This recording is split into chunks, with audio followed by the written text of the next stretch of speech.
everyone! I'm Cian Reyes 30 Galasco. Sa video na ito, i-share ko sa inyo kung paano ko sinusubukang maging isang mabuting mamayan. Hindi lang ito tungkol sa pagsunod sa batas, kundi tungkol din sa pagpapahalaga natin sa Diyos, sa kapwa, at sa ating paligid. Kaya tara, samahan niyo ko. First, pag-usapan natin ang pagiging maka-Diyos. Para sa akin, my faith is my compass. Hindi lang ito basta pagdarasal. It's about having a strong moral value system. Because I respect everyone's beliefs and I always try to do the right thing kahit walang nakakita. Connected dyan ang pagiging makatao. Sabi nga nila, respeto lang ang puhunan. I make it a point to show kindness and empathy sa lahat ng mga kasalamuha ko.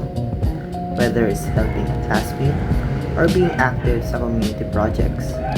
Goal ko ang laging makatulong sa iba sa maliit man o malaking paraan. When it comes to the environment naman, I believe na small steps lead to big changes. Sa bahay, seryoso kami sa waste segregation. Imbis na gumamit kami ng single-use plastics, laging dala ang aking reusable bags and bottles. Makakalikasan is a lifestyle choice and I'm proud to do my part para sa ating environment. Siyempre, hindi tayo dapat basta good lang. Dapat prepared din. We take disaster risk reduction or DRR seriously.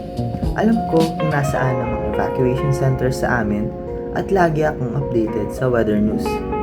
May nakahanda rin akong go bag just in case of emergencies.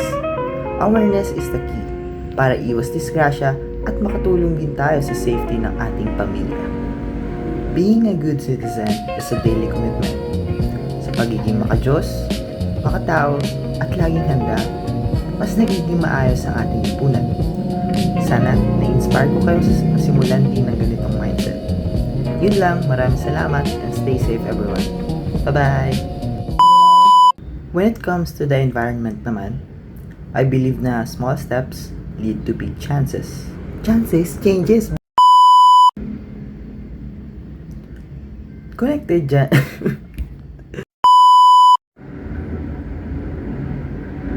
May aeroplano pa.